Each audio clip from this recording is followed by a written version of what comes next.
అపోస్తుల కార్యాలు 11వ అధ్యాయము 2-3 వచనాలు చదువుదాం. వచ్చినప్పుడు సున్నతి పొందిన వారు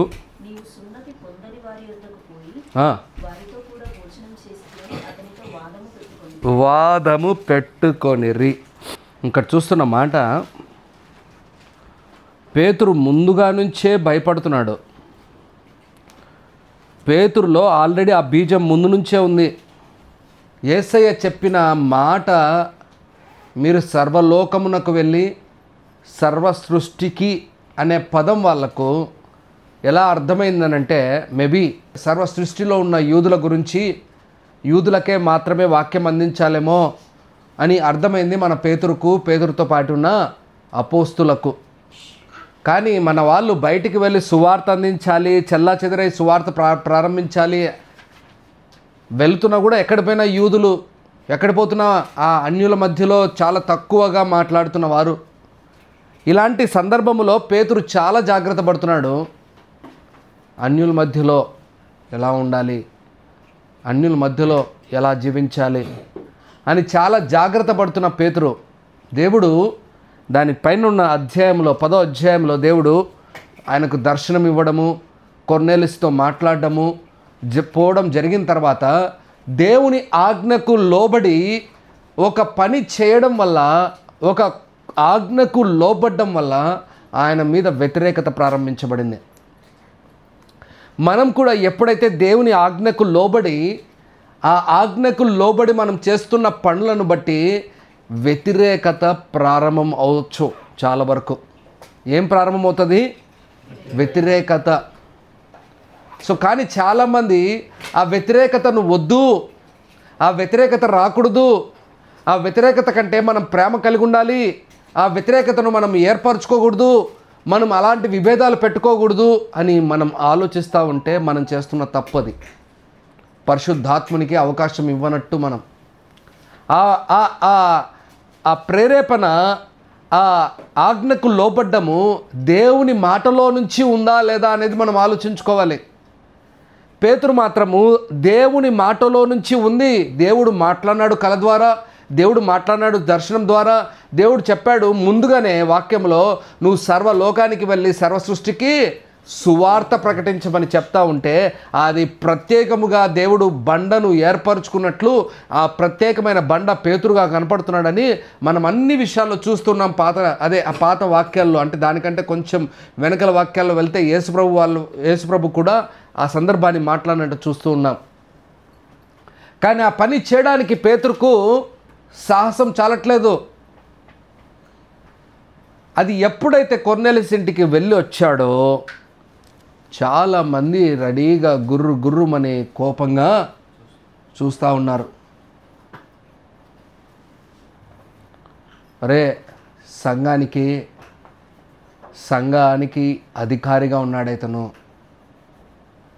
సంఘాన్ని పునాది వేయడానికి ప్రధాన పాత్ర వహించాడైతను.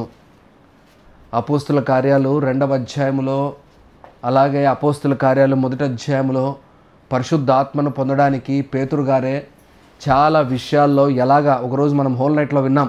ఏమని విన్నాము? పరిశుద్ధాత్మను పొందడానికి ఎలాగ పొందారు, పరిశుద్ధాత్మను పొందడానికి కారణాలేంటి, అందులో ప్రధానమైన పాత్ర ఎవరు వహించారు? పేతురు గారు. అందులో డౌటే లేదు, పెద్దగా థింక్ చేయకూడదు మనం. పేతురు అందరినీ సమకూర్చడము, లేఖనాలను తీయడము, ఏమంటారు, వాళ్ళలో కనపడుతున్న బలహీనతల విషయాన్ని హెచ్చరిక చేయడము, ఇవన్నీ జరిగినట్టు మనం చూస్తూ వచ్చాం వాక్యంలో. అలాంటి ప్రధానమైన కారకుడైన పేతురు చెప్తున్న మాటలు, చేస్తున్న పనులు, అదే వ్యతిరేకత ఏర్పడింది. ఎక్కడ? సంఘానికి. ఎప్పుడైతే 3,000 మంది 5,000 మంది రక్షింపబడి సంఘం అనేది ఒక 10,000 మంది కంటే విస్తరింపబడిపోయిందో, చాలా భయంకరంగా సేవ జరగడం ప్రారంభించబడిందో, ఆ సమయంలో పేతురు గారిని కూడా అక్కడ చూస్తున్నాం. అక్కడ ఏమనంట, వాళ్ళు మామూలుగా మాట్లాడినట్లేదు, ఇంగ్లీష్లో రాయబడి ఉంది, కంటెండెడ్ విత్ హిమ్, అతనిని వ్యతిరేకించారంట. ఎవరిని వ్యతిరేకించారు? పేతురు గారినే కూర్చోబెట్టి అరే సున్నతి లేని వాడి దగ్గరికి వెళ్ళే నువ్వు సువార్త ఎలా చెప్తావు? వారితో కూర్చొని ఎలా తింటావు? నా పెద్ద డౌట్ ఏంటంటే ఇప్పుడు లేఖనాలు పేతురుకు తెలియదా? నా పెద్ద డౌట్ ఏంటంటే లేఖనాలు మనకే తెలుసు అనుకోవడం చాలా తప్పు. నేను ఇది చాలా నేర్చుకున్నాను నేను ఈ విషయాల్లో. మాకు తెలుసు అని నేను ఎప్పుడైతే నేను అనుకుంటానో ఆ రోజే నా జీవితంలో బార్గేట్స్ పడిపోతాయి అంతే. ఆ రోజే నా జీవితంలో నేర్చుకోవడం అనేది ఆగిపోతుంది. దానికి కారకుడు ఎవరు? నేనే. నా జీవితంలో ఎదగకుండా పోవడానికి కారణం ఎవరు? నేనే. పేతురు గారికి తెలియని వాక్యమా? పేతురు గారికి తెలియని విషయాల? వచ్చిన తర్వాత కూర్చొని ఆయన చెప్తున్న మాటల్ని విని కదా నిర్ణయం తీసుకోవాలి. అవునా కదా? వినాలి కదా ఫస్ట్. వినక ముందే వీళ్ళు ఏం చేస్తున్నారు? త్వరగా మాట్లాడడానికి రెడీగా ఉన్నారు. మనం కూడా త్వరపడి మాట్లాడడానికి రెడీగా ఉండకూడదు. నా మాటలు అర్థం చేసుకోండి. దేవుడు ఏమి చెప్తున్నాడు, ఎలా చెప్తున్నాడు, ఏ విషయాలు ఏంటి అని అర్థం చేసుకోవాలి. విషయం ఏంటంటే మనము వినాలి. వినిన తర్వాత వాక్యానుసారంగా ఉందా లేదా తెలుసుకోవాలి. తెలుసుకున్న తర్వాత దాన్ని అంగీకరించడం నేర్చుకోవాలి. కానీ వీళ్ళు అలా వినట్లేదు. వీళ్ళందరూ వచ్చి అపోస్తులుడైన పేతురు గారు అందరికీ సంఘానికి కర్తగా, సంఘానికి అధికారిగా, సంఘానికి బాధ్యతగా మొదటి వ్యక్తిగా కనపడుతున్న పేతురు గారితోనే విభేదించడం ప్రారంభించారు. అసలు విభేదించింది దేనికోసము? విభేదించింది చెప్తే చాలా ఆశ్చర్యం వేస్తుంది మీకు. విభేదించింది ఏంటో తెలుసా? ఈ సత్య సువార్త సున్నతి లేని వాళ్ళకు వెళ్ళకూడదు అంటే కేటగిరైజ్ చేస్తున్నాడు. ఏం చేస్తున్నాడు? కేటగిరైజ్ చేస్తున్నారు. ఈ వాక్యం కేవలం మనకే, వాళ్ళకు కాదు. వీళ్ళ ఆలోచన చూడండి ఎలా ఉందో. ఎప్పుడు విభేదించి మనుషుల గురించి మాట్లాడకూడదు మనము. ఈ మాట మీరు కూడా గుర్తుపెట్టుకోవాలి. మొదటి మాట ఏం చెప్పాను మీకు? చెప్తూ ఇప్పుడే ఇంకా స్టార్ట్ మన వాక్యం అవ్వకముందు ఏం చెప్పాను మీకు? తొందరపడి మాట్లాడకూడదు. రెండవది ఏం చెప్తున్నామంటే విభేదించకూడదు. వాడు వేరు వీడు వేరు. మనుషుల్ని మనుషులుగా చూడడం నేర్చుకోవాలి. కనీసం వీళ్ళకి ఇంకిత జ్ఞానం ఒకటి లేదు. ఏంటి తెలుసా ఇంకిత జ్ఞానము? యేసు ప్రభు ఎప్పుడైనా సున్నతి ఉన్నవాళ్ళు సున్నతి లేని వాళ్ళని ఎప్పుడైనా మాట్లాడాడా? 3.5 సంవత్సరంలో ఒక్కసారి కూడా మాట్లాడలేదు. సున్నతి అనే పదాన్ని కూడా దాన్ని ఎత్తి దాని గురించి వివరించి దాని గురించి డీప్ స్టడీ ఇచ్చిన వాడు యేసయ్య చేయలేదు ఆ పని. మరి చేయనప్పుడు వీళ్ళకెందుకు వచ్చిన ఆలోచన? ఎందుకు వచ్చిన ఆలోచన? ఇలాంటి ఆలోచనలే వస్తాయి. ఎక్కడి నుంచి? వారి ఊహాలోకాల్లో నుంచి వస్తాయి ఇవన్నీ. ఉందా మరి? చెప్పండి. యేసయ్య 3-4 సువార్తలు మనం చదువుతున్నాం. ఎక్కడైనా సున్నతి గురించి మాట్లాడాడా? చెప్పండి. సున్నతి చేయబడిన వాళ్ళు ఇలా రండి, సున్నతి లేని వాళ్ళు అలా పోండి. విభేదాలు, ఆలోచనలు మీ కొద్ది మీకు నాకు అలా పుట్టకూడదు. అందరికి పుట్టకూడదు. సంఘము మనం నేర్చుకోవాలి. ఈరోజు 3 విషయాలు మీ ముందు ఉంచుతాను. ఇది చిన్న విషయం కాదు. ఇది ప్రారంభ దినాల్లో సంఘములో చొరబడిన ఒక భయంకరమైన విభేదాన్ని కలగచేసిన సువార్త. ఏంటంటే సున్నతి చేయబడిన వారు, సున్నతి చేయబడని వారు అని విభేదించి మాట్లాడి దీని గురించి పౌలు వరకు కూడా వెళ్ళింది. ఎక్కడ ప్రారంభించబడింది? పేతురు దగ్గర ప్రారంభించబడి అది పౌలు దాటి కూడా వెళ్ళింది. అది ఎంతగా ప్రభావితమయ్యారో, ఎంతగా ప్రభావితం చేశారో. ఇప్పుడు సున్నతితో వచ్చిన ప్రాబ్లం ఏంటి? మీకు ఈరోజు సున్నతి అనే పదాన్ని చెప్పాలని కంటే ఇంకా దేవుని ఆజ్ఞలు ఏం చెప్తున్నాయి, దాని గురించి ఎలా వివరిస్తూ ఉంది, దేవుడు చెప్తున్న మాటలు ఎలాగ వీళ్ళు తప్పుగా తీసుకున్నారు, ఎందుకు? ప్రతి ఒక్కటి శాస్త్రులు ఫరిసీయులు కూడా అలాగే ఆలోచించారు. ఎప్పుడు శాస్త్రులు ఫరిసీయులు కూడా అంటారు, ఏంది మీ బోధకుడు పాపులతో అన్నం తింటారేంటి? చెప్పాడు అన్నమాట. చదవండి అన్నమాట.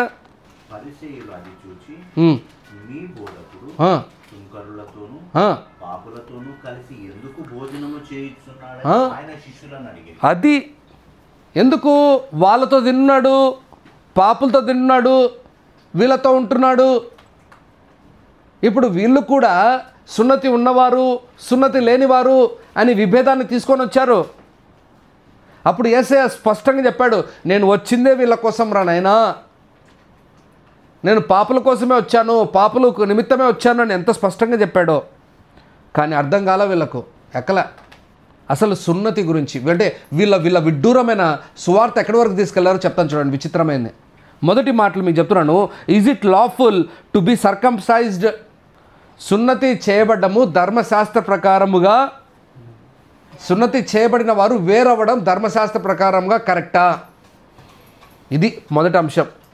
చూద్దాం ద్వితీయోపదేశ కాండము 7వ అధ్యాయము మొదటి 4 వచనాలు చదువుదాం, త్వరగా చదువుదాం.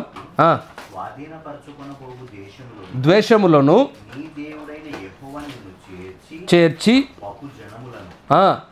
అనగా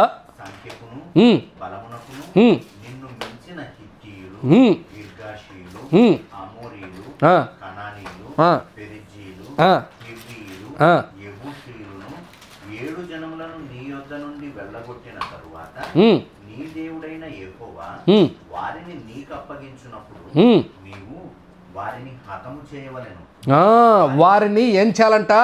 హతము చేయవలను, వారిని నిర్మూలము చేయవలను, వారితో నిబంధన చేసుకొనకూడదు, వాళ్ళతో నిబంధన చేసుకొనకూడదు, వారిని కరుణింపకూడదు, వారిపైన కనికరం రాకూడదు, నీవు వారితో వియ్యముందకూడదు, వారితో వియ్యములు చేసుకోనకూడదు, వాని కుమారునికి నీ కుమార్తె నీయకూడదు. అబ్బా ఎన్ని! నీ కుమారునికి వాని కుమార్తెను పుచ్చుకొనకూడదు. నన్ను అనుసరింపకుండా ఇతర దేవతలను పూజించున్నట్లు నీ కుమారుని వారు మళ్లించుదురు. అది అందును బట్టి యెహోవా కోపాగ్ని నీ మీద రగులుకొని, అబ్బా యెహోవా కోపాగ్ని నీ మీద రగులుకొని ఆయన నిన్ను త్వరగా నశింపజేయును. అది అరే మీరు చెయ్యాల్సిన పని ఏంటంటే వారిని సంహరించండి. ఇప్పుడు సంహరించడం అంటే అన్యుల్ని పోయి చంపాలన్న ఉద్దేశం కాదు. అన్యుల్ని సంహరించడం అంటే వేరు. ఆ దినాల్లో పాత నిబంధన ప్రకారంగా సంహరించడం అనేది స్పష్టంగా అర్థమవుతుంది. కానీ ఈ దినాల్లో మనము దేవుని ఉద్దేశాన్ని తెలుసుకోవాలి. ఏమున్నది అక్కడ ఉద్దేశము? వారి మీద కనికర పడతారు. ఎలాంటి కనికరము చెప్పండి? ఈ దినాల్లో కనపడే కనికరం ఏంటి? అయ్యయ్యో పాపము వాళ్ళు బాధపడిపోతున్నారు, పోనీలే పూజ చేద్దాం కొంచెం సేపు, అయ్యయ్యో బాధపడిపోతున్నారు, ఏడుస్తున్నారు, వాళ్ళ పద్ధతుల్ని పాటిద్దాం. నలుగురు కాడికి వచ్చేసాయి, నలుగులు వేస్తున్నారు అందరూ. అయ్యయ్యో నలుగులే అమ్మా, నలుగులు వేయాలి. నువ్వు మేనమామవు, నువ్వు మామవు, నువ్వు అత్తవు, నువ్వు వేయకపోతే ఎవరు? మీరే కదా, శుభమే కదా, అది శుభం వచించాలి కదా, వాళ్ళకి రావాలి కదా. అయ్యయ్యో చేయకపోతే ఎలాగా? కనికర పడకూడదు. దేవుడు చెప్తున్నాడు అక్కడ, అన్నాడా బ్రదర్? అది కనికర పడద్దు,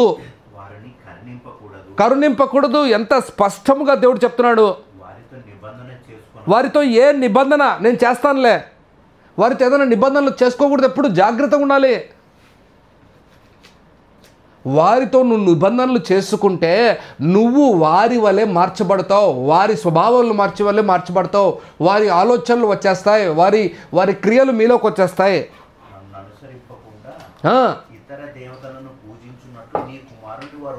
మళ్ళించుదురు. అందుకే చేయకూడదు పని. దేవుని ఉద్దేశం ఏంటి? వారిని వాళ్ళని నువ్వు సంహరించకపోతే వాళ్ళు నిన్ను ప్రభావితం చేస్తారు, నిన్ను మైండ్ మార్చేస్తారు, నీ గురించి ఎన్నెన్నో చేస్తారు. ఎందుకంటే మన వాళ్ళకి ఏముంటుంది? కనికరం ఎక్కువ మన వాళ్ళకు. అప్పుడప్పుడు దేవుని కంటే కనికరం ఎక్కువ చూపిస్తుంటారు మనుషులు. డబ్బులు ఇచ్చేటప్పుడు కనికరం రాదు. పోనీ ఇలా డబ్బులు ఇవ్వాల్సిన అవసరం లేదని కనికరం రాదు. ఎప్పుడు పద్ధతులు పాటించేటప్పుడు, రీతి రివాజులు అంటే ఏంటి, ఏమైనా ఏమంటారు ట్రెడిషన్స్ని ఫాలో అయ్యేటప్పుడు అప్పుడు వస్తుంది కనికరం. నువ్వు మేనమాము, నువ్వేం పెట్టాలి? కమ్మలు పెట్టాలి. నువ్వు చెక్తేనే. ఇప్పుడు అది పాస్టర్ గారికి వచ్చేసింది ఆ ధన్యత. ఎక్కడెక్కడ ఏమేం చేస్తున్నారు. మన పాత చర్చిలో పాస్టర్ గారు 3 కత్తిరింపులు చేస్తాడంట. జుట్టు తీసుకొని 3 కత్తెరలు. నేను కూడా దరిద్రం, నాకు కూడా తెలివి లేకుండా పోయిన అప్పట్లో. ఎక్కడికి తీసుకెళ్ళిపోతున్నారు దేవుణ్ణి.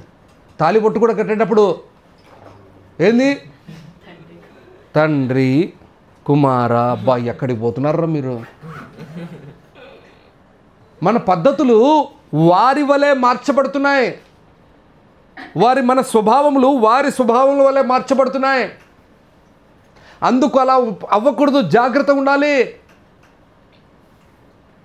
7 చుట్టూ తిరగాలి అగ్ని చుట్టూ. ఇప్పుడు వీడు 7 అనేది యాడ తీసుకొని పోతాడు, బైబిల్లో ఉన్న అంశాన్ని తీసుకొని వస్తాడు. ఏమ్మా 7 ఎరికో గోడలు అంట. ఆయన ఎవరో ఇంకా 7 చీరలు ఇచ్చినాడు ఆయన. స్తుతి ఇంక వద్దులే ఇంక అన్నీ.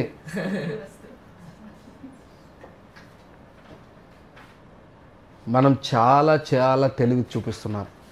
అందుకే దేవుడు చెయ్యొద్దు, వారితో కలవకూడదు, జాగ్రత్తగా ఉండాలి. మీ పద్ధతులు మారుతాయి, మీరు వారి మీద కనికర పడతారు, మీ స్వభావాలు మారుతాయి. ఇంకా చూడండి ద్వితోపదేశకాండం 20వ అధ్యాయం 16వ వచనం నుంచి చూద్దాం. త్వరగా మీరు అర్థం చేసుకోవాలి. నీకు బహు దూరముగా ఉండిన సమస్త పురుగులకు మాత్రమే ఇలాగు చేయవలెను. అయితే నీ దేవుడైన యెహోవా స్వాస్థ్యముగా ఇచ్చుచున్న ఈ జనముల పురములలో ఊపిరి గల దేనిని బ్రతకనీయకుము. వీరు అనగా హిత్తీయులు, అమోరీలు, కనానీయులు, పెరిజీయులు, హివ్వీయులు, యెబూసీయులు వారు తమ దేవతల విషయమై చేసిన సమస్త హేయ కృత్యముల రీతిగా మీరు చేసి మీ దేవుడైన యెహోవాకు విరోధముగా పాపము చేయుటకు వారు మీకు నేర్పకుండునట్లు మీ దేవుడైన యెహోవా నీకు ఆజ్ఞాపించిన ప్రకారము వారిని నిర్మూలము చేయాలి. అబ్బా నాయనా, మీరు నిర్మూలం చేయాలి. ఆ పద్ధతులు మేము చెయ్యము, మా చేత కాదు, మేము అలాంటి పనులు చెయ్యము. దేవుణ్ణి ఎక్కడికొక్కడికో తీసుకెళ్ళిపోతున్నారు. దేవుడు అందుకే చెప్పాడు ముందుగా పాత నిబంధనలో, మీకు ఇవన్నీ చెప్తే అర్థం కాదుగా, పాత నిబంధనలో అంత స్పష్టంగా ఎవరికి అర్థం కాదు, అందుకే నిర్మూలం చేయండి రా వాళ్ళే పడేసే. ఏం దేవుడికి కనికరం లేక కాదు, దేవుడికి కనికరం లేక కాదు, దేవుడికి కోపం నుంచి వచ్చి కాదు. దేవుని ఉద్దేశం ఏంటంటే వారితో పాటు నువ్వేమైపోతావు, పాపంలో పడిపోతావు. మీరు ఎవరో తెలుసా, మీరు పరిశుద్ధ జనాంగము. ఇప్పుడు మనల్ని మనమే ప్రశ్నించుకోవాలి, మనం పరిశుద్ధ జనాంగమా లేకపోతే మిక్స్ అయిపోయిన జనాంగమా? అదే గంటల ప్రకాష్ అన్న దగ్గరికి వచ్చి, ఆయన పనిచేస్తున్న కాలేజీలో ఒక హోటల్లో ఉన్న ఆవిడ వచ్చి చెప్తుందంట, అయ్యా నిన్న మా కాలనీ మా అపార్ట్మెంట్లో ఒక క్రైస్తవరాలు పెళ్లి జరిగింది, మొత్తం మా పెళ్ళి, ఇంకేం తేడా లేదు, ఓన్లీ పటం మాత్రం మారింది, మిగతా అంతా మేమే. ఆమెకి ఏం సందేశం ఇచ్చాడు వీళ్ళు, మేమంతా ఒకటే, సేమ్, ఏం పెద్ద తేడాంలే. మీరు అక్షంతలు వేసేప్పుడు మేము కూడా అక్షంతలు వేస్తాం, మీరు ఏమంటారు దాన్ని సదింపులు అంటారు, మళ్ళీ సదింపులు, సేమ్ అంతా, ఏం మార్పలేదు. మనం అన్నీ వాళ్ళ ఫాలోలోకి వెళ్ళిపోయి మళ్ళీ అక్కడ కూడా దేవుణ్ణి పెడతాం, అక్కడ కూడా దేవుణ్ణి తీసుకొని వస్తాం. ఎంత కోపంగా ఉంటుంది తెలుసా దేవునికి. అక్కడ అన్నాడు, నాకు కోపం వచ్చి మిమ్మల్ని నిర్మూలం చేస్తానంట. చెయ్యకూడదు. ఏదేదో పద్ధతులు ఏవేవో నేర్చుకున్నారు. నిర్గమకాండము 34వ అధ్యాయంలో చూడండి, ఇంకా మీకు చాలా స్పష్టంగా అర్థమయ్యే మాటలు. 34వ అధ్యాయం 12వ వచనం నుంచి చదువుదాం. నువ్వు ఎక్కడికి వెళ్ళుచున్నావు, నిబంధన చేసుకొనకుండా జాగ్రత్త పడము.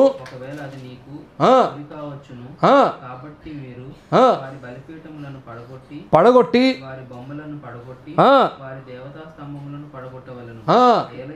ఏలయనగా, బాగా వినండి ఈ మాట, ఇక్కడ నుంచి చదువుతాము, చాలా జాగ్రత్త చదువు. ఏలయనగా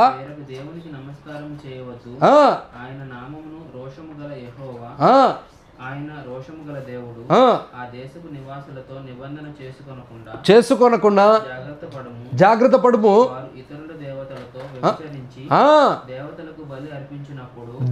దేవతలకు బలి అర్పించినప్పుడు నిన్ను పిలిచిన ఎడలా తినకుండా. ఎంత చక్కగా రాశాడండి బైబిల్లో. ఏం తినకూడదంట? బలి ద్రవ్యములను తినకుండా చూచుకొనుము. మరియు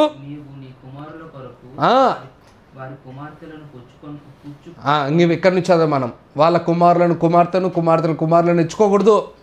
ఎందుకురా అంటే మనమంతా ఇదైపోతాము. మన దగ్గర ఉన్న ఆ పవిత్రతను పూర్తిగా కోల్పోతాము. అరే తినకూడదురా, నేర్చుకోండిరా, ఈ మాట అర్థం చేసుకోండిరా. పౌలు గారు కూడా స్పష్టంగా చెప్తారు. ఆడికి వస్తా, నేను వస్తా, ఆడికి రాకుండా ఆడిపోను. కొత్త నిబంధన, మనం పాత నిబంధన మనుషులమే కాదు, కొత్త నిబంధన మనుషులం కూడా. తింటే చచ్చిపోరంట. అంటే తిన్న వెంటనే చచ్చిపోవాలి వీళ్ళు, అప్పుడు వీళ్ళకి భయం పుడుతుంది. అట్లుంటే ఎలా ఉంటుంది తమ్ముడు చెప్పు? ఒళ్ళులో భయం పుట్టదు అందరికీ. మనము చేయకూడని పనులను చేస్తూ ఉన్నాం, మనం కనికర పడుతున్నాం. ఏ కనికరము? పోనీలే తీసుకో, కొంచెం తీసుకో. ఉదయాన్నే ఒకడు నా పక్కన ఇక్కడ ఉన్నాడు. ఉదయాన్నే ప్రతిరోజు నన్ను ఆఫర్ చేస్తుంటాడు, సార్ తినండి సార్. ఆ గుడికాడ నుంచి తీసుకొని వచ్చింటాడు అది. వాడు ఫస్ట్ అటెంప్ట్లోనే అతను అన్నాడు, అది ప్రసాదం సార్ అన్నాడు. వద్దు, ఇంకా వద్దన్నాక వద్దు.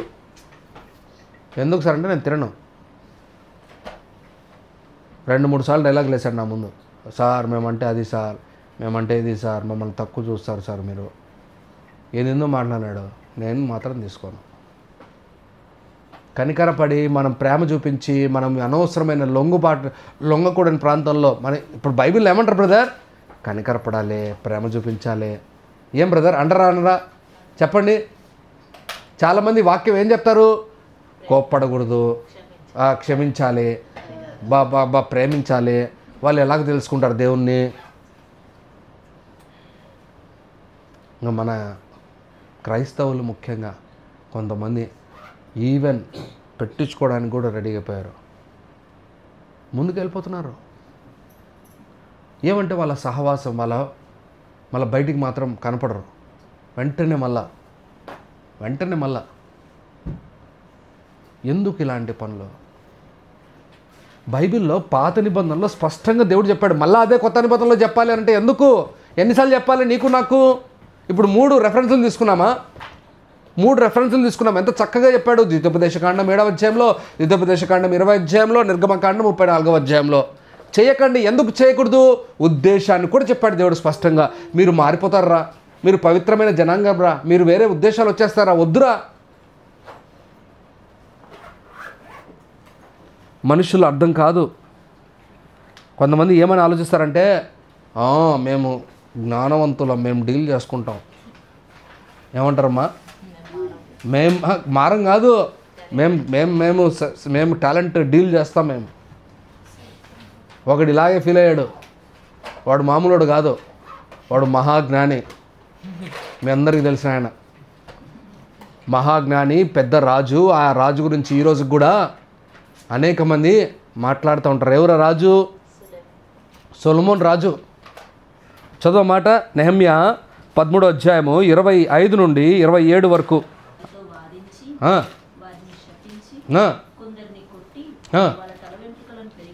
13:25 నుంచి చదువుతున్నావు నెహెమ్యా. చదువుతలే, చదువు ముందుకెళ్ళు.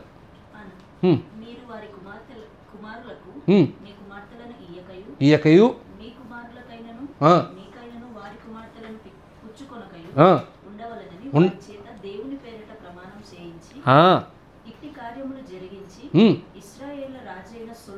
ఇజ్రాయేలు రాజైన సొలొమోను పాపము చేయలేదా? లేకపోయాను. వాడై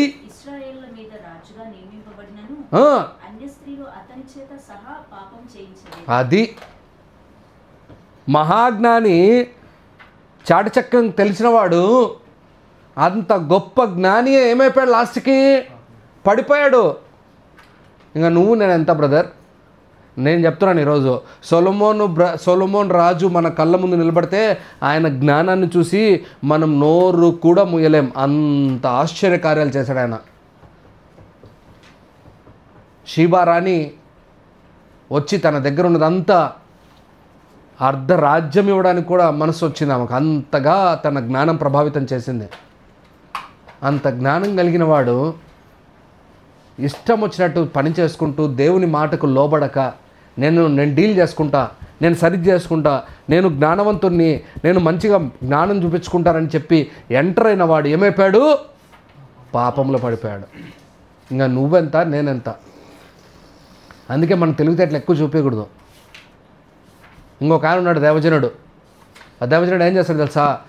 ఎవరైనా ఇస్తున్నారంటే ప్రసాదం అని చెప్తేనే ఫస్ట్ తీసుకుంటాడు. అది తీసుకొని పోయి అది ఇప్పుడు ఏమంటాడు అందరికీ ఎక్స్ప్లెనేషను, తీసుకోకపోతే వాళ్ళు ఫీల్ అవుతారు. తీసుకున్న తర్వాత డస్ట్బిన్లో పడేసింది వాడికి ఏం తెలుసు? తినలేదు కదా మనం. ఇప్పుడు ప్రాబ్లం ఎక్కడొచ్చింది తెలుసా? వాడు నెక్స్ట్ అటెంప్ట్ ఎవడైనా క్రైస్తవుడి దగ్గరికి వెళ్ళి ఇలా పెట్టినప్పుడు వాడిని అంటాడు, సార్ ఆ సార్ తీసుకుంటున్నాడు, నువ్వెందుకు తీసుకోవట్లేదు? నన్ను అన్నారు ఆ మాట కాలేజీలో. నేను వ్యతిరేకం కాదు వాళ్ళకు, వాళ్ళని ప్రేమించాలి, వాళ్ళని హత్తుకోవాలి, అది వేరే విషయము. వాళ్ళ ఆలోచనలు, వాళ్ళ పద్ధతుల్ని, మన పద్ధతుల్ని ప్రభావితం చేసి మార్చకూడదు. అది నేను చెప్పేది. అమ్మో నన్ను మళ్ళీ మీరు వేరుగా తీసుకోకండి. నేను మొదటిసారి లింగాయస్లో నేను చేరినప్పుడు ప్రతి ఒక్కడు వచ్చి నా చేతి దగ్గరకు వచ్చి ఇస్తూ ఉన్నాడు. మొదలుపెట్టి నేను తీసుకోను సార్ అన్న, ఎందుకంటే నేను ప్రార్థన చేస్తూ ఉన్నాను సార్, నేను తీసుకోకూడదు బైబిల్ ప్రకారంగా. అంటే అన్నాడు ఒకడు, సార్ ఆ అబ్బాయి తీసుకుంటూ ఉండేవాడు సార్, ఏ ఇబ్బంది లేదు, మీరు ఎందుకు తీసుకోవట్లేదు? బైబిల్ ప్రకారంగా తప్పు సార్, అది వద్దు. 1-2 సార్లు నేను వద్దన్నాను, 3వసారి నా వైపే రావడం మానేశాడు. అసలు ఒక సంవత్సరం తర్వాత అతను సాక్ష్యం ఇచ్చింది ఏం తెలుసా? వేరే వాళ్ళతో కూర్చొని అన్యులతో మాడుతున్నాడు. ఇతను అన్యుడు వేరే అన్యులతో మాడుతున్నాడు. సార్ వాళ్ళ గ్రంథంలో రాసి ఉంచారంట తినకూడదని. నేను అనుకున్నాను, శభాష్, పోతుంది, కరెక్ట్ పోతుంది విషయం. వాళ్ళకు అర్థం కానీ అదే. మనుషులు ఏమైపోయారు? అది ఒక ఆహారముగా మార్చుకొని, అది ఒక ధన్యగా మార్చుకొని దాన్ని ఎలా తీసుకున్నారంటే జనాలు, అలాగ లోకానికి సారంగా చేస్తూ ఉంటే మనం కూడా దానిలో పాలుభాగస్తులు అవుతే, చిన్న విషయం గురించి పెద్ద విషయం వరకు మనం చాలా జాగ్రత్తగా ఉండాలి. ఇంకా పెళ్ళిళ్ళ కాడికి వస్తే ఇంకా అయిపోయా, మన టైం అయిపోతుంది. మహానుభావులు కొంతమంది పెళ్ళిళ్ళు చేసుకొని ఏమంటారు తెలుసా? అవిశ్వాసిని పెళ్లి చేసుకొని మారుస్తాడు అంటాడు. సొలొమోను రాజు గారు కూడా పాపం చేయడానికి పూనుకున్నారు, పాపంలో పడిపోయారు. అందుకే పౌలు గారు చెప్తున్న మాట చూద్దాం. 3వ మాటలో చూస్తున్నాము. మొదటి మాటలోనే 2వ కొరింథీయులకు రాసిన పత్రిక 6వ అధ్యాయం 11 నుంచి 18 వరకు పౌలు గారు చెప్తున్న మాట ఉద్దేశాన్ని చూద్దాం. అక్కడ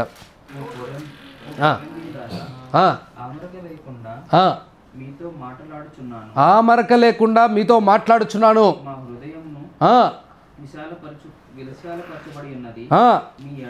మీ ఎడల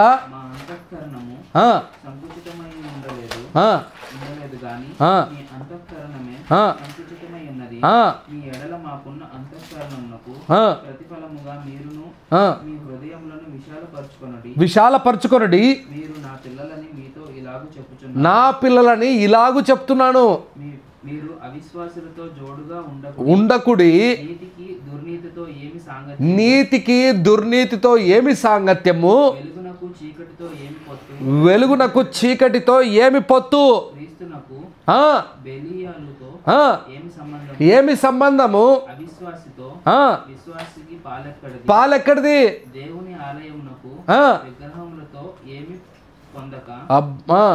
మనము జీవము గల దేవుని ఆలయమై ఉన్నాము, అది అందుకు దేవుడు ఇలాగ సెలవిస్తున్నాడు. చాలు, ఇక్కడున్న విషయాలు మనం తెలుసుకోవాలి.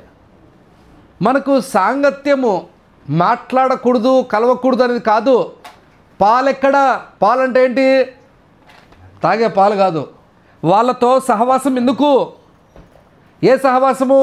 కూర్చొని అన్ని విషయాల్లో కలిసిపోయి మీకు మాకు విభేదాలు లేవు అని చెప్పి అన్ని కలుపుకోవడం వద్దు.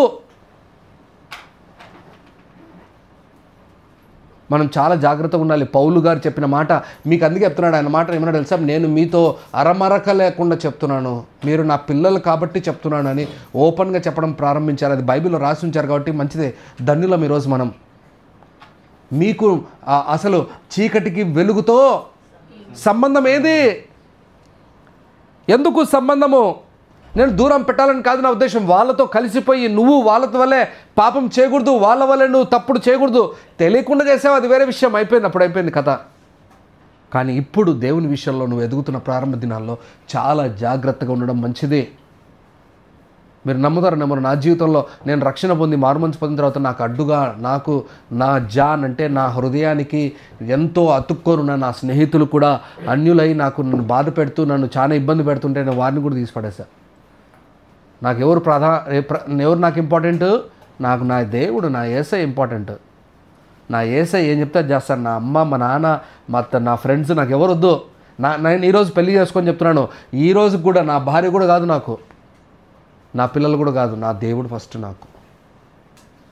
నా దేవుని తర్వాతనే మిగతా వాళ్ళందరూ ఎవరైనా. అసలు ఇంకా చీకటితో ఇంకెక్కడ సంబంధం అసలు లేదు నాకు. ఎవడో ఏదో చెప్పాడని చెప్పి వెంటనే జనాలు చాలా విచిత్రమైన వాళ్ళు అయిపోయారు. అందుకే మొదటి మాటలో మీకు చాలా విషయాలు పొందుపరిచి చెప్పాను. ఏమనంటే పాత నిబంధనలో కూడా ఏదైనా ధర్మశాస్త్రంలో వీళ్ళు వేరుగా ఉండాలని ఉందా అంటే, ఎక్కడ వేరుగా ఉండాలి అనంటే వాళ్ళు చేసే పద్ధతుల్లో, వాళ్ళు పాటిస్తున్న పద్ధతుల్లో మీరు జాగ్రత్తగా ఉండాలి. వారి ట్రెడిషన్స్లో మన ట్రెడిషన్స్ని కలిపేసి, వాళ్ళ పద్ధతుల్లో మన పద్ధతులను కలిపేసి మనం బాగా తెలివైన వాళ్ళం అనుకోవడం మన భ్రమ, మన తప్పు. దేవుడు ఇష్టపడతాడు, ఆనందపడతాడు అనుకోకండి. నిజంగా ఈ దినాల్లో అలాగే ఉన్నారు. ఎవరైనా చిన్నపిల్లలు ఏదైనా తెలివైన పని చేశారనుకోండి, మనం ఏమనుకుంటాము? చిన్నపిల్లల్ని చూసి మురిసిపోయామంటే, ఎంత తెలివి వచ్చిందిరా నీకు అంటామా మనము? మీరు అనుకుంటున్నారు దేవుడు ఆ మాట అంటాడని. దేవుడు అలా అంటాడేమో అనుకుంటున్నారు మీరు. అది జరగదు అలాగా. అందుకే మనం చాలా జాగ్రత్తగా ఉండాలి. మన పద్ధతులు మారాలి, మన స్వభావములు మారాలి. మనము పవిత్ర జనాంగముగా ఎంచబడిన వారము, మనం పవిత్రమైన పనులు చేయడానికి పిలువబడిన వారము. మనం తప్పుడు పనులు చేయకూడదు, తప్పుడు మాటలు మాట్లాడకూడదు, అబద్ధాలు చెప్పకూడదు, అబద్ధపు తలంపులు కూడా రాకూడదు మనకు. మన మాట అవునంటే అవును, కాదంటే కాదు, అంతేంగా. అది కాకుండా ఏదన్నా మించింది నువ్వు తీసుకొని వచ్చి మాట్లాడడం మొదలు పెట్టావు అంటే అందులో తప్పక దోషం ఉంటుంది, పాపం ఉంటుంది. దేవుడు చెప్తున్న మాటలు, మొదటి మాటలో 3 మాటలు చెప్పాను మీకు. రెండో మాటకు త్వరగా వద్దాం. సున్నతి చేయబడిన వారు ఎవరు అనంటే నిబంధన చేసుకున్నవారు. మొదటి మాటలో చూద్దాం, ఆదికాండము 17వ అధ్యాయము 9 నుంచి 11 వరకు త్వరగా తీద్దాం.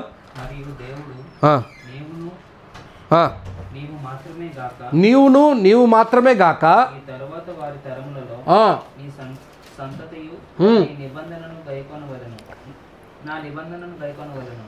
నాకును నీకును నీ తర్వాత నీ సంతతికి మధ్య మీరు గైకొనవలసిన నా నిబంధన ఏదనగా మీలో ప్రతి మగవాడును సున్నతి పొందవలెను. మీరు మీ గోప్యాంగ చర్మమున సున్నతి పొందవలెను. అది నాకు నీకు మధ్యనున్న నిబంధన. అదేంటి సున్నతి అనేది? ఏంది? ఒక నిబంధన, నీకు నాకు మధ్యలో ఉన్న సూచనగా ఉండును. దేవుడు ఎంతో స్పష్టముగా ఒక నిబంధనగా ఏర్పరిచి, అది ఇజ్రాయేల్ ప్రజలకు అందరూ వారు సున్నతిని ప్రధానముగా ఎంచుకున్నారు. అదే అధ్యాయంలో 20 నుంచి చదువుదాం. 17 నుంచే 17వ అధ్యాయము 20-21 చదువుదాం. ఇస్మాయిల్ను గూర్చి నీవు చేసిన మనవిని నేను వింటిని, ఇదిగో నేను అతన్ని ఆశీర్వదించి అతనికి సంతానాభివృద్ధి కలుగజేసి అత్యధికముగా అతన్ని విస్తరింపజేసేదను. అతడు 12 మంది రాజులను కనును, అతనిని గొప్ప జనముగా చేసేదను. అయితే వచ్చు సంవత్సరము ఈ కాలమందు సారా నీకు కనబోవు ఇస్సాకుతో నిబంధన స్థిరపరచదని చెప్పాను. ఏ నిబంధన అయితే దేవుడు ఏర్పరిచాడో అది స్థిరపరచబోతున్నాడు. అందుకే మీకు ఒక ఆశ్చర్యమైన మాట చెప్తాను. ఎప్పుడైతే ఆ నిబంధన ఏర్పడిందో అబ్రాహాముకు అబ్రహాముగా మార్చబడ్డాడు. బాగా వినండి మాట. నిబంధన ఏర్పరచబడిందో సారాయి సారాగా మార్చబడింది. ఎందుకు ఈ వ్యత్యాసము? ఎక్కడొచ్చింది వ్యత్యాసము? ఈ వ్యత్యాసం ఎక్కడొచ్చింది తెలుసా? కేవలం ఒక హెచ్ అనే పదంతో వచ్చింది. ఆ బైబిల్లో హెచ్ అనే పదం ఎందుకు యాడ్ చేశారంటే దేవుడు వారిలో ఉన్నాడు అని అర్థం. ఎవరిలో ఉన్నాడు? అబ్రహాములో, ఇస్సాకులో. ఈరోజు దేవుడు నీతో నాతో మాట్లాడుతున్న మాటలు ఏంటంటే ఒక నిబంధనగా ఉన్నదాన్ని, ఒక నిబంధన అంటే ఏంటి? ఒక కమిట్మెంట్. అర్థమవుతుందా? అది కమిట్మెంట్. దేవుడు ఆ నిబంధనగా ఉంచాలని, ఆశీర్వాదంగా ఉంచాలని దాన్ని ఎలాగ ఏర్పరిచి తీసుకొని వస్తున్నాడు. దాన్ని తీసుకొని వస్తూ ఉంటే దాన్ని ఏం చేశారు తెలుసా వీళ్ళు? ఈవెను కొత్త నిబంధనలో వచ్చిన తర్వాత కూడా దాన్ని సున్నతి చేయకపోతే నువ్వు దేవుని బిడ్డవు కాదు అని మాట్లాడడం మొదలుపెట్టారు. అది మొదటిగా ఏంది? ఎక్కడ ప్రారంభించబడింది? నిబంధన కాడ ప్రారంభించబడింది. ఒక కమిట్మెంట్. ఎవరి మధ్యలో కమిట్మెంట్? దేవుని మధ్యలో, అబ్రహాం మధ్యలో. ఎవరు అబ్రహాము? విశ్వాసులకందరికీ తండ్రిగా ఉన్నాడు. ఎక్కడి నుంచి తండ్రిగా అయ్యాడు? ఆ నిబంధన నుంచి తండ్రిగా అయ్యాడు. ఆ నిబంధనకు పుట్టిన కుమారుడే ఎవరైనా, బాగా వినాలి మాట, ఇస్సాకు ఎవరైనా నిబంధన పుత్రుడుగా బైబిల్లో పరిచయం చేశాడు. ఎవరు పుత్రుడుగా? నిబంధన పుత్రుడుగా. ఈరోజు ఇన్ని మాటలు మీరు వింటున్నాము, కానీ అది ఎందుకు ఏర్పడింది, సున్నతి ఎందుకు వచ్చిందో కూడా తెలియక ప్రజలు ఏం చేశారు తెలుసా? అపోస్తుల కార్యాలు 15వ అధ్యాయము చదువుదాం ఈ మాట. అపోస్తుల కార్యాలు 15వ అధ్యాయము 1వ వచనంలో చూద్దాం ఎలా ఉందో. కొందరు యూదయ నుండి వచ్చి మీరు మోషే నియమించిన ఆచారం చొప్పున సున్నతి పొందితేనే కానీ రక్షణ పొందలేరని సహోదరులకు బోధించి. అబ్బా, ఎక్కడి నుంచి తీసుకెళ్ళిపోయారు వీళ్ళ తెలివి? ఎంత గొప్ప తెలివి అయిపోయిందంటే వాళ్ళు కొత్త నిబంధనలో యేసయ్య ఎక్కడని చెప్పాడా? యేసయ్య సున్నతి చేసుకోకపోతే మీకు రక్షణ లేదు అనే పదం ఎక్కడ చెప్పలేదు. రక్షణ ఎక్కడి నుంచి వస్తుంది? నువ్వు మారు మనస్సు పొందుడి, బాప్తిజము తీసుకొనిడి, అప్పుడు మీరును మీ కుటుంబము రక్షింపబడుతుందని బైబిల్ స్పష్టంగా చెప్తా ఉంటే, యేసయ్య స్పష్టంగా చెప్తా ఉంటే, అప్పుడు యేసయ్యని అడగాల్సిన వాళ్ళు వీళ్ళు అడగలేదు. వచ్చి ఇన్సర్ట్ ఏం చేశారు? మధ్యలో ఇన్సర్ట్ చేశారు. ఏమి ఇన్సర్ట్ చేశారు? సున్నతి తీసుకోవాలి. సున్నతి తీసుకోకపోతే నువ్వు రక్షింపబడలేవు. ఇలాంటి డాక్ట్రిన్స్ 100 ఉంటాయి. ఒక డాక్ట్రిన్ ఒక ఆయన దైవజనుడు చెప్పాడు, 3 రోజులు ఉపవాసం బాప్తిజానికి అది కంపల్సరీ అంట. ఒక్కొక్క కొత్త డాక్టర్ని ఏం చేస్తున్నాడు? ఇరికిచ్చేస్తున్నాడు. ఇంకా ఒక ఆయన అయితే నాకు బాగా తెలిసిన, ప్రతిరోజు బల్ల తీసుకోవాలంట. భార్య భర్తలు వాళ్ళే బల్ల తయారు చేసుకుంటారు, వాళ్ళే విరుచుకొని తింటున్నారు. అదేమన్నా ప్రసాదమా లేకపోతే ఏందది? మళ్ళీ పాస్టర్ ఆయన రోజు మా ఇంట్లో ఇలా జరుగుతుంటే మా నాన్న చూసి ఆశ్చర్యపోయి, ఏందిరా ఏం చేస్తున్నారు అంటే, బల్ల విరవాలని చెప్పాడు కదా అన్న, దేవుడు బల్ల విరవాలని ప్రతి దినం అన్నాడుగా, అందుకు భార్య భర్తలు. ఏనా నువ్వు తీసుకుంటావంటే నాకు వద్దున్నారా నాన్న. బల్ల ఎప్పుడు తీసుకోవాలి? దేవుని వాక్యం విని ఆ శరీరం మన శరీరంలోకి రాకముందు ఒక నిర్ణయం తీసుకొని అది మనలోకి రావాలి, మనలో ప్రభావితం చేయాలి. చేయాల్సిన పనులు చేయక నిద్రించిరి అని పౌలు గారు స్పష్టంగా చెప్తా ఉంటే ఆ లేఖనాలు అర్థమైతే కదా. మనం చాలా తెలియపరలం. లేఖనాలు ఇంకొక లేఖనాలతో ఇమ్మర్చి దాన్ని కరెక్ట్ అని చెప్పడానికి చేసి దాన్ని మనుషుల్ని ప్రభావితం చేసి అదొక కొత్త డాక్టరింగ్గా తీసుకొని చాలామందిని ఫాలోయర్స్ తయారు చేయడానికి రెడీగా ఉన్నారు చాలామంది. ఈరోజు ఈ దినాల్లో పేరు మార్చడం కూడా పెద్ద ఇదైపోయింది. ఎన్ని పేర్లు వచ్చింటాయో తెలియదు వాడికి. ఆల్రెడీ ఒక ఆయన మా మధ్యలో ఎందుకు పేర్లతో పాటు చెప్పాలి, ఇప్పుడు నేను విమర్శిస్తున్నాను అనుకుంటారు, ఏమైనా అనుకోండి, నాకు బాధ లేదు. సుధాకర్ అని నా మధ్యలో ఉన్నాడు. ఈ నుంచి పోయేటప్పుడు ఏం పేరే సొలొమోన్ అన్నాడు. సొలొమోన్ దాటి నుంచి వెళ్ళిపోతే ఎఫ్రా అంట. ఏం పేరు అబ్బా, లాస్ట్కి ఏం పేర్లు గుర్తుంటాయి? రికార్డులో ఇంకొక పేరుంది. ఎందుకు ఇన్ని పేర్లు? మళ్ళీ అంటాడు దేవుడు పెట్టాడంట పేర్లు, దేవుడు పెట్టాడంట పేర్లు. ఇప్పుడు సుధాకర్ అంటే హా అనే, ఎఫ్రా అంటే హా అనే, సొలొమోన్ అంటే హా అనే, ఇంక నువ్వు దేనికి నా అనేది? ఒరే పౌలు సౌలుగా ఉన్న పౌలుగా ఎందుకు మార్చబడ్డారు? పేతురుగా ఉన్న ఆయన ఏమన్నా మార్చబడ్డా ఏంటి? అన్నీ చూడండి, మొత్తం లేఖనాలు చూడండి. పౌలు గారు అందరికి బాప్తిసం ఇచ్చి మీ పేర్లు మారుస్తున్నాను చెప్పండి, మార్చుకోండి పేర్లు అని చెప్పాడా? ఎక్కడలేని డాక్టర్లన్నీ ఇరికిచ్చేశారు. మనవాడికి కూడా బాప్తిసం ఇచ్చినప్పుడు ఏమైనా అనుకున్నాడేమో పేరు మారుస్తారేమో అని. అప్పుడు వెంకటేషే, ఇప్పుడు వెంకటేషే. కానీ బాగా వినండి, అప్పుడున్న వెంకటేష్లో మారు మనస్సు లేదు, ఇప్పుడున్న వెంకటేష్లో మారు మనస్సు ఉంది.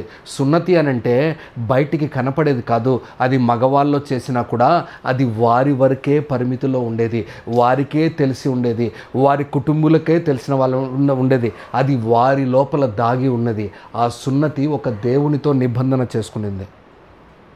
దాని విలువ తెలియకపోతే ఎట్లా? అబ్రహాం బయట నుంచి మామూలు కనపడతాడు, కానీ సున్నతి చేయబడిన వాడని తనకు తన భార్య వరకే తెలుసు. అంతే. ఎంత స్పష్టంగా ఉంది అది. ఈరోజు మనం లేఖనాలు చాలా అర్థం చేసుకోవాలి. అలాగ లేకుండా మనకొద్ది మనం ఏమంటే అవి తీసుకొని వచ్చి ఏం చేశారంటే అప్పట్లో విభేదించి, ఈవెన్ పౌలు గారు ముందు ఏం చేశాడు మనవాడు? పేతురు గారు ఏం చేశారు? గల్తీయులకు రాసిన పత్రిక 2వ అధ్యాయము 12వ వచనంలో చూద్దాం. అక్కడ అందరు తింటూ ఉంటే ఆ అన్యుల మధ్యలో నుంచి తినకూడదని లేసేశాడు మనోడు. అయితే కేఫా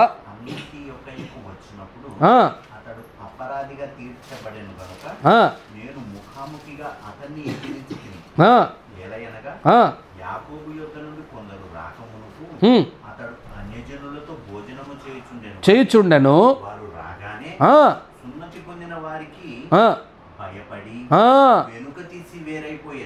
ఈ భయం ఎంతవరకు పోయిందో చూడండి. పాపం పేతురు గారికి ఎంత భయపెట్టారో వీళ్ళు. చేయాల్సిన పనిని చేయనీయకుండా జనాలు భయపెట్టిస్తున్నారు కొంతమందిని. నిజంగా నాకు కూడా అప్పుడప్పుడు అనిపిస్తుంటుంది, ఈ పాస్టర్లకు సన్మానాలు ఇవ్వాలి, లేకపోతే చర్చికి రారు, ప్రార్థనలకు రానివ్వరు. ఎలా తయారైపోయారు? ఇష్టం వచ్చినట్లు కాన్ఫ్లిక్ట్లు రైజ్ చేస్తున్నారు. ఆ దినాల్లో కూడా అలాగే రైజ్ చేశారు సున్నతి గురించి. ఈ దినాల్లో కూడా సన్మాలు అవి చేయాలి, ఇవి చేయాలి.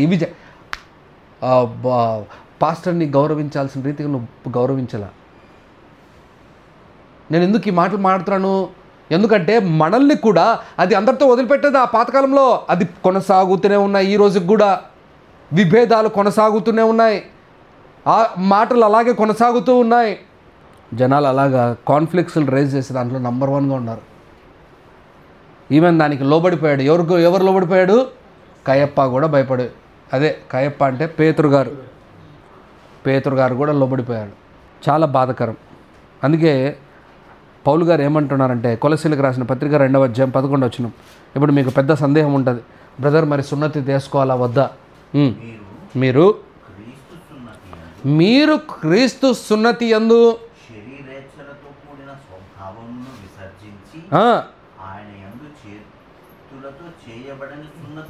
అది మనము సున్నతి చేయబడాలి. ఈ సున్నతి ఏంటి? అక్కడ ఏముంది? క్రీస్తులో సున్నతి. ఏమది? హృదయమును. బాగా చదువుతాముడు బాగా. మీరు బాప్తిస్మమందు ఆయనతో కూడా పాతి పెట్టబడిన వారై ఆయనను మృతులలో నుండి లేపిన దేవుని ప్రభావమందు విశ్వసించుట ద్వారా ఆయనతో కూడా లేపబడి. అవును, అది దానివల్ల మీరు సున్నతి చేయబడిర్రి. అది ఆ హృదయములో సున్నతి. రోమీలకు రాసిన పత్రిక 2వ అధ్యాయం 29వ వచనం. అయితే అంతరంగమందు యూదుడైన వాడే యూదుడు మరియు సున్నతి హృదయ సంబంధమైనదే, ఆత్మయందు జరుగునదే గాని ఇది కావాలి, అక్షరము వలన కలుగునది కాదు. వానికి మెప్పు మనుషుల వలన కలుగదు, దేవుని వలననే కలుగును. బాగా వినండి, హృదయంలో సున్నతి కావాలి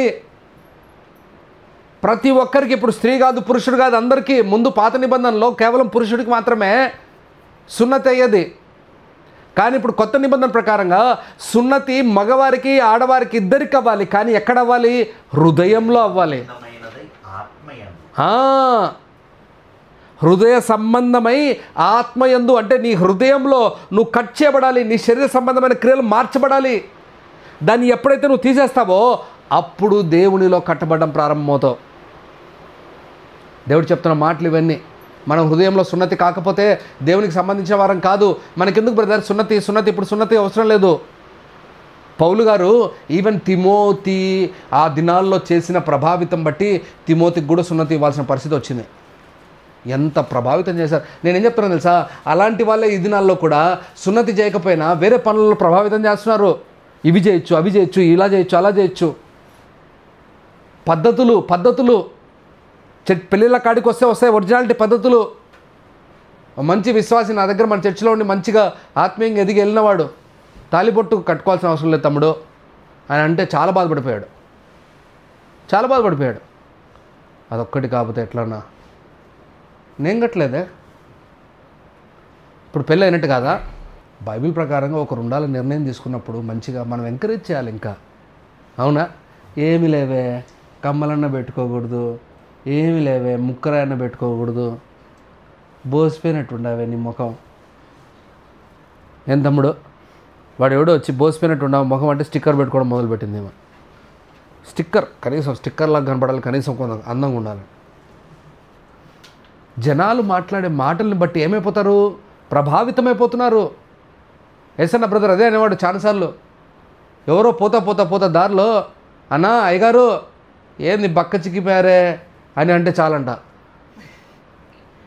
బక్క చిక్కిపోయారని ఒక మాట అంటే రాత్రి వరకు ఆయనకు అదే మాట గుర్తుంటుందంట.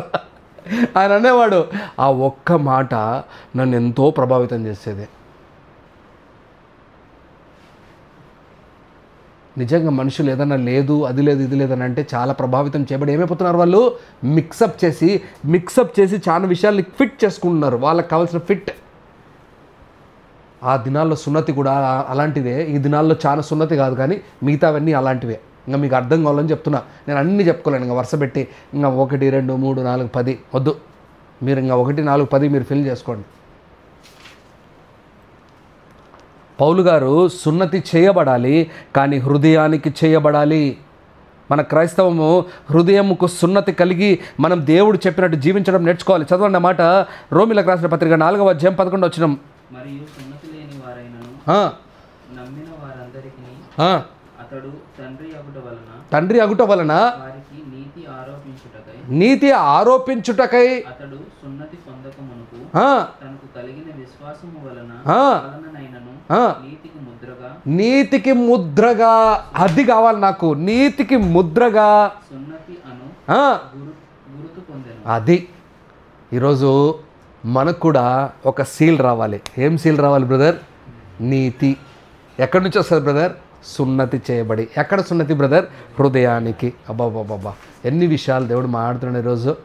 మన అందుకే సున్నతి హృదయానికి అవ్వడం అంటే ఏంది? హృదయానికి కట్ అవ్వాలి. సున్నతి కట్ చేస్తేనే అయ్యేది సున్నతి. బాగా అర్థమైందా? కట్ అవ్వాలి. సున్నతి అంటే లోకానికి సారంగా కట్ అయిపోవాలి, లోకంలో నుంచి వేరు చేయబడాలి. అన్ని విషయాలు పౌలు గారు మనతో మాట్లాడుతున్నారు స్పష్టంగా. ఇంకా చివరిగా 2వ మాటలో ఆ మాట చదివేసి ముందుకెళ్దాం. ఫిలిప్పీలకు రాసిన పత్రిక 3వ అధ్యాయము 3వ వచనంలో చదువుదాం. ఎందుకనగా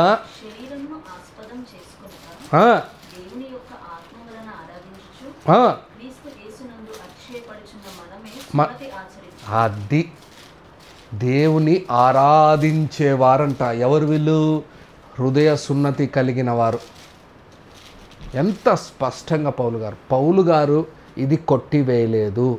పౌలు గారు దాని రూపురేఖల్ని మార్చి మనకు అర్థమయ్యేటట్టు ఇది మగవారికే కాదు, పురుషులకే కాదు, స్త్రీలకు కూడా ఉండాలి. ఈ సున్నతి హృదయం అవ్వాలి. మీ హృదయాలు వేరవ్వాలి, లోకానుసారంగా ఉండకూడదు, మీరు కట్ అయిపోవాలి, లోకం నుంచి వేరైపోయిన వారు మీరని స్పష్టముగా ఎంత స్పష్టంగా చెప్తున్నాడో. మనం చాలామంది క్రైస్తవులు ఈ దినాల్లో అవ్వట్లేదు. మనం అందరినీ కాంప్రమైజ్ చేయడానికి, అందరినీ కలుపుకోవడానికి రెడీగా ఉన్నాం. మనం కష్టం. చాలా విషయాల్లో కాంప్రమైజ్ కాకూడదు. వాళ్ళతో అవ్వకూడదనే పాత నిబంధన చెప్తా ఉంది స్పష్టంగా. ఒరే అలా అయిపోతారా మీరు అని స్పష్టంగా చెప్తా ఉంది అక్కడి నుంచి. అందుకే మిమ్మల్ని అక్కడి నుంచి తీసుకొని వచ్చాను. అందుకే ఈ వాక్యం ఇంత టైం పడుతుంది నాకు. 3వ మాట చెప్పి నేను త్వరగా ముందుకెళ్తాను. 3వ మాట ఏంటంటే how we need to deal with the uncircumcised. ఈ మాటలన్నీ విన్నాము. ఇప్పుడు సున్నతి చేయబడిన వారు అంటే అన్యులతో మనం ఎలా ఉండాలి. ఇప్పుడు మనమంతా ఎవరము? సున్నతి చేయబడిన వారం. అర్థమైనవా? చేయబడిన వారం. రోమిలకు రాసిన పత్రిక 1వ అధ్యాయము 16వ వచనం త్వరగా చదువుదాం. నేను త్వరగా ముగిస్తాను. సువార్తను గురించి కాను ఏలయనగా నమ్ము ప్రతివానికి మొదట యూదునికి రక్షణ కలుగు చేయుటకు అది దేవుని శక్తి అయి ఉన్నది. చాలు. సువార్త చెప్పడానికి మనం వెనకడుగు వేయకూడదు. అన్యులతో మనం మొదటిగా ప్రధానమైన పని ఏ విషయంలో కలుపుకోవాలి అంటే సువార్తలో కలపాలి, సువార్తలోకి తీసుకొని రావాలి. వాళ్ళకు దేవుని విషయాలు చెప్పడానికి ప్రయాసపడాలి. ఎందుకు? దేవుడు ఎలాంటి దేవుడు, ఎవరు నిజమైన దేవుడు, అవి చెప్పడానికి నువ్వు ప్రయాసపడకూడదు, సిగ్గుపడకూడదు. అక్కడ ఉండి సిగ్గుపడకుండా దేవుని విషయాలు అడుగుతున్నప్పుడు నీకు తెలియకపోతే నాకు తెలియదు, నేను తెలుసుకొని చెప్తా. కానీ వదిలిపెట్టద్దు. నిజాలు చెప్పాలి, వాస్తవాలు చెప్పాలి. సువార్త చెప్పడానికి సిగ్గుపడకూడదు. ఇది మొదటిగా మనం చేయాలి. అన్యులతో కలిసి మనం చేయాల్సిన పని. రెండవది మొదటి కొరింథీయులకు రాసిన పత్రిక 10వ అధ్యాయం 27 నుంచి 28 వరకు త్వరగా. ఒకడు మిమ్మును విందునకు పిలిచినప్పుడు వెళ్ళుటకు మీకు మనసుండిన యెడల మీకు వడ్డించినది ఏదో దాన్ని గూర్చి మనస్సాక్షి నిమిత్తము ఏ విచారణ చేయక తినుడి, మర్యాదకు తిను. అయితే ఎవడైనా మీతో ఇది బలి అర్పింపబడినదని చెప్పిన అన్నాడే అనుకో, అట్లు తెలిసిన వాని నిమిత్తము మనస్సాక్షి నిమిత్తము తినకుడి. ఇంకెంత బాగా చెప్పాడు పౌలు గారు. ఏం పెట్టినా తినండి. అన్యుల దగ్గరికి వెళ్తారా? మామూలుగా పెట్టినప్పుడు తినండి. మళ్ళీ తెలివి చూపిద్దాను మీరు అక్కడ. అడగకుండా తినేస్తావు అన్న చెప్పేశాడు. మనం చాలా తెలివైనోడు. చెప్తారు కదా సొలొమోన్ రాజు తెలివైనోడే ఏమైపోయాడు, పడిపోయాడు. అట్లని చెప్పి ఏంటంటే అది పెట్టి తిన్నాడంటే వాడు మీకు పంది మాంసం పెడితే తింటారా ఏంది? వాడు ఎవడో తిన్నట్టు. ఎవరు? పాత నిబంధనలో కూడా తిన్నాడు. నిగనిగలాడే ఎర్రటి కూర, చిక్కుడుగాయల కూర అని రాశారు. ఇక్కడైతే రాజ్మాన్ రాశారు, హిందీలో మసూర్ దాల్ అని రాశారు. ఆ కూరను చూసే నిగనిగలాడుతుంటే మందు బాగా అనిపించి మనవాడికి ఏమనిపించిందట, నా జ్యేష్ఠత్వం ఇచ్చేస్తాం, అవసరం లేదు. కూరను చూసి మెస్మరైజ్ అయిపోకండి.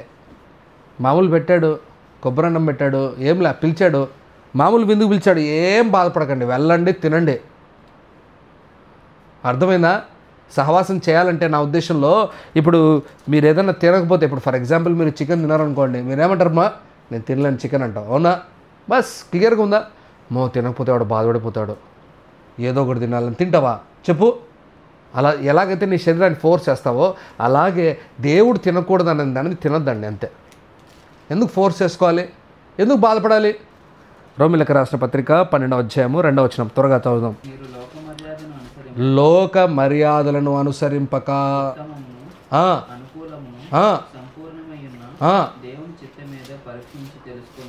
బా మీ మనస్సును మారి అది రూపాంతరము పొందిడి. మనం రూపాంతరం అవ్వాలి. మన మైండ్ మారాలి, మన పద్ధతులు మారాలి, మనం మాట్లాడే బాధలు ఏమంటారు సహవాసం మారాలి. ఏవేవో ఎవడోడు ఏదో చెప్పాడని వాళ్ళ కోసం ఆనందం పెట్టడానికి, వాళ్ళ కోసం ఏదో చేయడానికి డోంట్ కాంప్రమైజ్. పోనీ పర్లేదు, దేవుడు చెప్తున్న మాటలు ఇవన్నీ అర్థం చేసుకోవాలి. అందుకే మన మనస్సు మారాలి, మన మైండ్ మారాలి. చివరి మాట చెప్పి నేను ముగిచేస్తాను. గల్తీలకు రాసిన పత్రిక 2వ అధ్యాయము 14వ వచనం చదువుదాం. ఆ మాట, వారు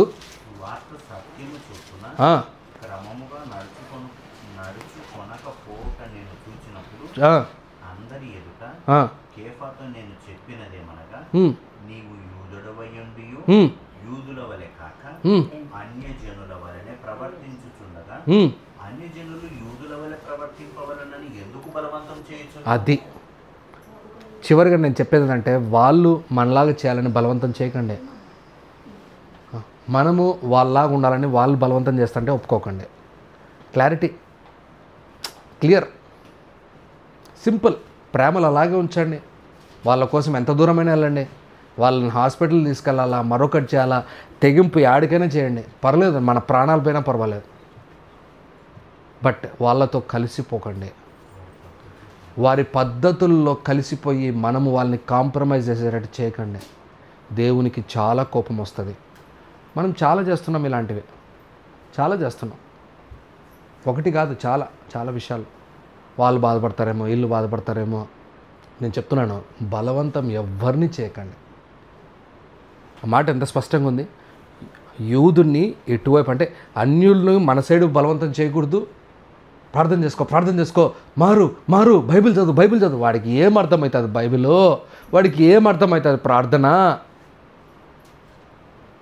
ఇంకెక్కువ మారితే అంత సిలువ వేయించుకోమంటారు. ఏం వేయించుకోమంటారు? సిలువ వద్దు. మనం చాలా వరకు మారాలి. మనము చాలా నిబంధన కలిగి ఉండాలి. మన క్రియలు పక్క నుండి ఇంపాక్ట్ చేయాలి. మనం చేయాల్సిన పనులన్నీ బైబిల్ నుంచే అనుకొని చేయాలి. అర్థమైందా? వద్దు, ఎవరిని ఆనంద పెట్టాల్సిన పని లేదు. నేను అందుకే ఈరోజు చివరిగా ఇలా ముగిస్తాను. కనికర పడకండి వాళ్ళపైన, ఏదో ఒకటి జాలి చూపించకండి. మీరు నిబంధన చేసుకోవద్దు, కలిసిపోవద్దు. మా వాళ్ళు మీకు, మీ వాళ్ళు మాకు, అక్క వదిన బాగా కలుపుకుందాంలే. ఈ కాలంలో ఎవరిలే వదిన, ఏముందిలే వదిన, దేవుడే ఏమి ఇబ్బందులు, అందరూ అంతా ఒకటేలే. ఇలా చేసుకోవడం వల్ల ఏమైపోతారు? అది తేడా కొడుతుంది. రండి చిన్న ప్రార్థన చేద్దాం.